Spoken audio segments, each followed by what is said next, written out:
যুক্তরাষ্ট্রের ফ্লোরিডা স্টেটে south Florida বিশ্ববিদ্যালয়ের দুই বাংলাদেশি পিএইচডি শিক্ষার্থীকে নৃশংসভাবে হত্যার ঘটনায় চাঞ্চল্যকর সব তথ্য প্রকাশ করেছেন মার্কিন প্রসিকিউটররা। টাম্পা বের করা একটি ব্রিজ থেকে উদ্ধার হওয়া জামিল লিমনের লাশ এবং তার নিখোঁজ বন্ধু নাহিদা বৃষ্টির অন্তর্ধানের রহস্যে এখন মূল অভিযুক্ত লিমনেরই রুমমেট হিশাম আবু গার্ভিয়া। রোববার হিলসবোরো কাউন্টি আদালতে প্রসিকিউটরদের দাখিল করা একটি প্রি ট্রায়াল ডিটেনশন মোশন থেকে জানা গেছে, খুনের ধরন এতটাই বীভৎস ছিল যে অভিযুক্তকে জামিন দিলে তা সমাজের জন্য চরম বিপদের কারণ হতে পারে।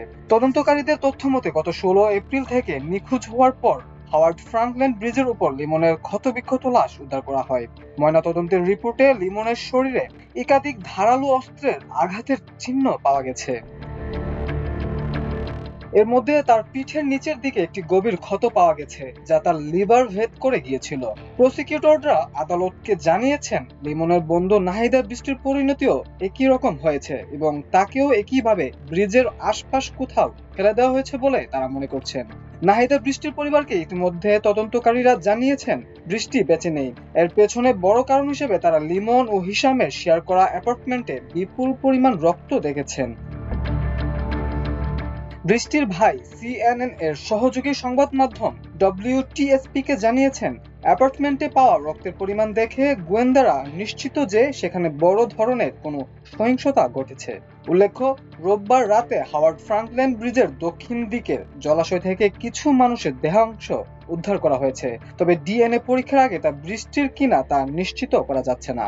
তদন্তের শুরুতে হিশাম আবু গার্ভিয়া গোয়েন্দাদের জানিয়েছিলেন তিনি ওই দিন লিমন বা বৃষ্টি কাউকে দেখেননি। এমনকি তিনি দাবি করেছিলেন তার গাড়িতে তারা কখনোই উঠেননি এবং তিনি ক্লিয়ার ওয়াটার বিচ এলাকাতেও যাননি। তবে প্রসিকিউটররা আদালতে হিশামের মিথ্যা জবানবন্দি খণ্ডন করতে কিছু প্রমাণ উপস্থাপন করেন। লিমনের ফোনের শেষ লোকেশন এবং হিশামের গাড়ির লোকেশন একই সময়ে ক্লিয়ার ওয়াটার বিচে পাওয়া গেছে।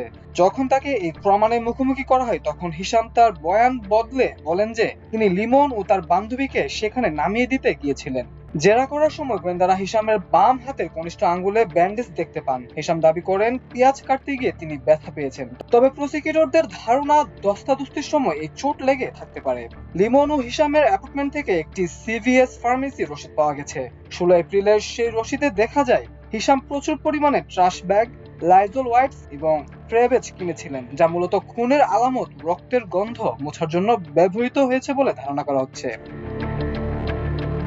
হিশাম আবু গার্ভিয়ার বিরুদ্ধে বর্তমানে জোড়া খুনের পাশাপাশি মৃতদেহ লুকিয়ে ফেলা, আলামত নষ্ট করা, ভুয়া বন্দিত্ব এবং শারীরিক আঘাতের একাধিক অভিযোগ আনা হয়েছে। গত শুক্রবার একটি সাধারণ ঘরোয়া বিবাদের সূত্র ধরে পুলিশ তার বাড়িতে গেলে এই ভয়াবহ সত্য প্রকাশ্যে আসে।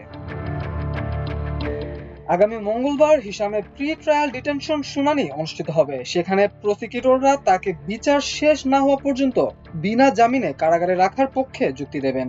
আদালতের নথি অনুযায়ী তদন্ত কর্মকর্তারা আবু গর্ভের ফোন ঘেঁটে কিছু তথ্য পেয়েছেন।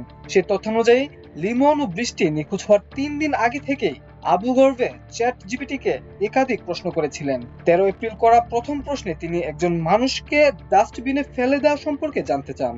নথি অনুযায়ী চ্যাট জিপিটির এর উত্তরে বলে এটি বিপজ্জনক শোনাচ্ছে।